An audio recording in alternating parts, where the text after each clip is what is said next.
This home is not yours anymore, old man. Step away before we make this uglier. My father stood in front of the penthouse door with a folder of legal papers in his hand and a proud smile on his face. My mother stood beside him, swinging the new keys around her finger like she had just won a prize. Behind them were 2 police officers, a building manager, and 1 nervous attorney who kept looking down at his shoes. I stood near the elevator, frozen, watching my grandfather, Walter Braddock, 78 years old, return from what everyone thought was a long trip through Europe.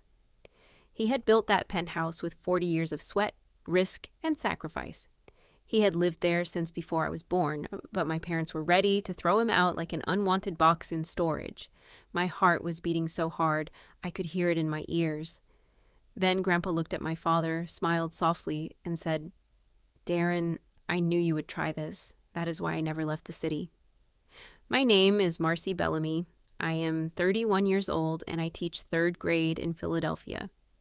3 months before that morning, I still believed my parents were decent people under pressure.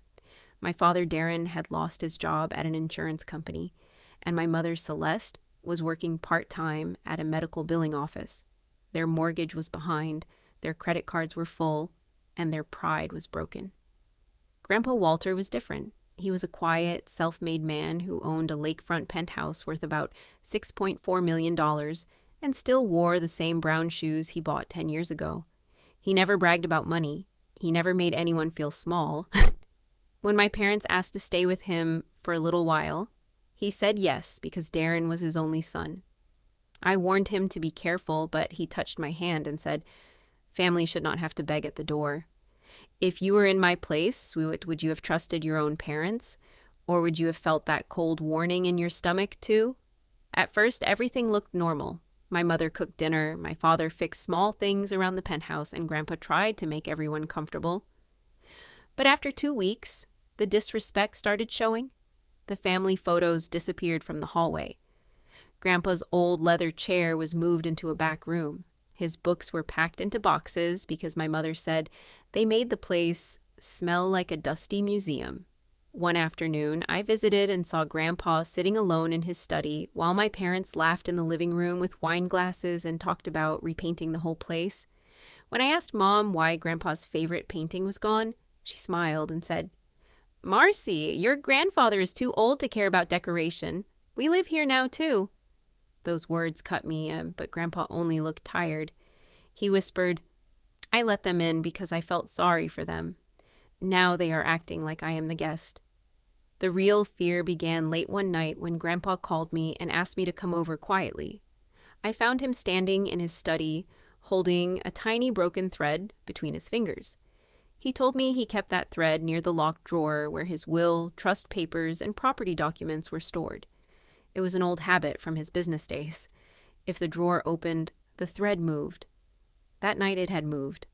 The lock had been scratched, and some papers were not in the same order. Grandpa's voice was calm, but his hands shook. "Someone went through my estate documents, Sam," he said, "and your father has been asking strange questions about my title, my signature, and what happens if an old man becomes mentally unfit." I wanted to defend my parents, but deep inside, I already knew. Something ugly had entered that home. Over the next 2 weeks, I watched more closely. I heard my father on the phone asking about transferring property from an elderly parent. I saw my mother scanning Grandpa's private documents when he was out buying groceries. I found a note in her purse when she left it open on the counter. It said, "Power of attorney. Medical decline letter, signature match, timeline before Walter returns." My hands went cold. That same night, I stood outside their bedroom door and heard my mother say, "This is our only chance. If Walter travels, we can file everything while he is gone. He is old. People will believe he is confused." My father sounded scared, but my mother snapped, "Stop being weak. He has millions while we are drowning. That penthouse should belong to us." I texted Grandpa right away. He replied within 1 minute. "I know. Let them think I am leaving. We will let greed speak on camera." 1 week later, Grandpa announced that he was going to visit relatives in Scotland and then travel through Europe for 3 months.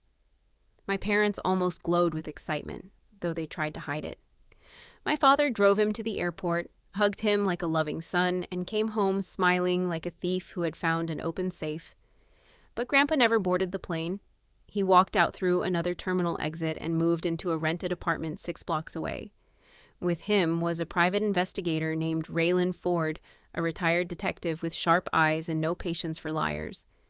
Grandpa called me that night and said, "Marcie, I need you to keep visiting. Smile at them, let them talk, but protect your heart." For the next 3 months, I became an actress in my own family's betrayal. I ate dinner with my parents, listened to their fake worries, and recorded what I could legally record. Every visit made me feel sick, but I kept going because an old man's whole life was being hunted by his own son. Raylan worked quietly. He found the attorney my father had been visiting. He found the notary who had taken cash to stamp papers she never should have touched. He found the man who helped my mother copy Grandpa's signature. He got messages, receipts, video clips, and testimony.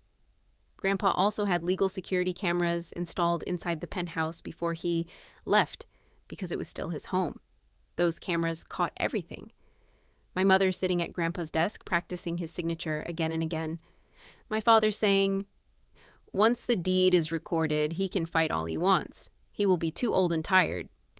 My mother laughing and saying, "We will put him somewhere clean. Assisted living is better than he deserves after making us beg." That was the moment I stopped feeling confused. Desperation was not making them do this. Greed was, pride was, cruelty was. If you are hearing this, tell me honestly, would you still call them family after hearing those words? By the 3rd month, my parents made their move. They filed a forged deed transfer saying Grandpa had gifted the penthouse to them because he was old, weak, and grateful for their care. They used a fake medical letter claiming memory problems. They changed the locks. They packed his clothes into cheap boxes. Then they emailed Grandpa, who they thought was overseas, and wrote, "Dad, we handled the property transfer. You do not need the stress anymore. When you return, we can discuss a senior living arrangement." They did not ask. They informed him. Grandpa read the email in the rented apartment, folded his hands, and said to Raylan, "Now we finish this." He called me and said, "Tomorrow morning, come to the penthouse. It will hurt, but truth needs witnesses." The next morning, Grandpa stepped out of the elevator wearing a navy coat and carrying nothing but his cane. My parents were already waiting at the door. My father lifted the papers and said, "You signed this before you left. The home is ours now. Be smart. Do not embarrass yourself." My mother leaned closer and said, "Walter, you are too old for this place anyway. You should be thankful we are willing to arrange care for you." Grandpa stared at them for a long second. Then he said, "You stole my home, forged my name, called me unfit, and planned to throw me away. And you still want me to thank you?" My father's face hardened. "You can cry all you want. Paperwork wins." Grandpa nodded. "No, Darren. Proof wins." Then Raylan stepped forward, opened a black folder, and began reading every piece of evidence out loud. He listed the hidden videos, the forged signature practice, the fake medical letter, the notary's confession, the cash withdrawals, the attorney meetings, and the recorded conversations where my parents talked about making Grandpa look mentally weak. With every sentence, my mother's face lost more color. My father kept saying, "This is private family business." But no one listened. Then the elevator opened again. 2 officers stepped out with a woman from the district attorney's office. My mother began crying before they even spoke. My father turned to Grandpa and said, "Dad, please, I am your son." Grandpa's voice broke, but he did not move. "You were my son when you needed shelter. You became a criminal when you tried to steal my life." The officers arrested them right there in the hallway. Neighbors watched from half-open doors. The building manager looked stunned. My mother screamed my name and said I had betrayed her. I finally answered, "No, Mom. I protected the man you tried to bury while he was still breathing." After the arrest, the deed was challenged and reversed. The fraud case destroyed my parents' clean little image. They avoided the longest sentence because Grandpa did not ask for the harshest punishment. But they lost the house they had been trying to save, lost their jobs, lost their reputation, and lost the family they had tried to control. My mother called me many times, crying that she had been desperate. My father sent long emails saying Grandpa had enough money and should have shared more, but I could not forget the videos. I could not forget my mother laughing about assisted living. I could not forget my father standing at that door, telling an old man his own home did not belong to him anymore. Sorry can be real, but it does not erase the knife. Grandpa moved back into the penthouse 2 weeks later. We unpacked his books together. We put his old painting back on the wall. We brought his leather chair out of storage and placed it by the window where the morning sun touched it. He looked around quietly, and I saw tears in his eyes. "It feels like home again," he said, "but not exactly the same." I knew what he meant. Betrayal changes the air in a room. It changes how you hear footsteps. It changes how you answer the phone. Months later, Grandpa updated his will. He told me most of his estate would come to me one day, not because I wanted it, but because I had protected him when protecting him cost me my parents. I cried and told him I never helped him for money. He smiled and said, "That is why I trust you with it." Now, every Sunday, I visit Grandpa. We drink tea, read the paper, and talk about ordinary things. My parents still try to reach me sometimes. Maybe one day I will answer, maybe I will not. I do not hate them, but I also do not hand my heart back to people who prove they could sell it for a title deed. What I learned is simple. Blood can give you a last name, but loyalty gives you a family. Love does not steal. Love does not forge. Love does not call an old man useless and push him toward a locked door. So if you were standing where I stood, watching your parents destroy your grandfather for money, what would you do? Would you stay silent because they raised you? Or would you help the person who needed the truth most? Story explanation. Now let's slow down and talk about what really happened in this story, because this was not just a simple fight over a rich man's penthouse. This was a story about trust, greed, old age, family pressure, and the painful moment when someone finally sees the truth about the people they love. At the start, Marcie's parents looked like normal people in trouble. They lost money, they were scared, and they needed help. Many families face hard times like that. But the important question is this: when life becomes difficult, do you ask for help with honesty, or do you start hurting the people who trusted you? Walter opened his home because he still believed in family. He did not treat his son like a failure. He did not close the door. He gave Darren and Celeste a safe place to stay. But instead of feeling thankful, they slowly started acting like the home was already theirs. First, they changed the furniture. Then they moved his books. Then they pushed him into one room. This is how disrespect often begins. It does not always start with shouting. Sometimes it starts with small changes, small insults, and small moments where an older person is treated like they no longer matter. The most painful part is that Darren and Celeste did not just want help. They wanted control. They wanted Walter's money, his home, and his dignity. They tried to use his age against him. That is what makes the betrayal so cruel.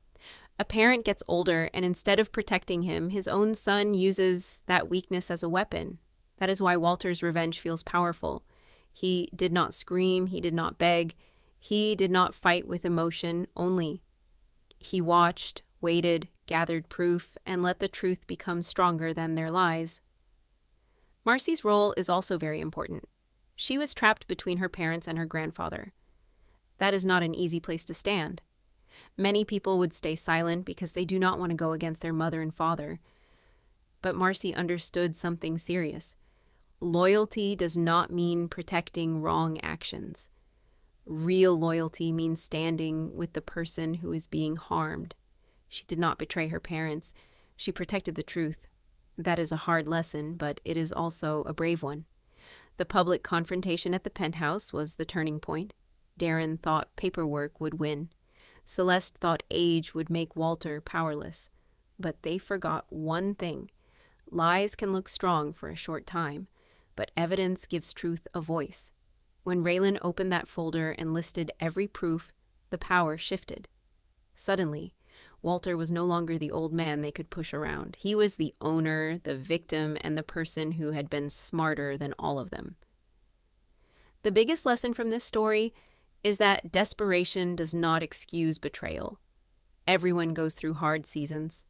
People lose jobs, people lose homes, people feel fear, but fear does not give anyone the right to steal, forge documents, or abuse an elderly family member. Another lesson is that boundaries are not cruelty.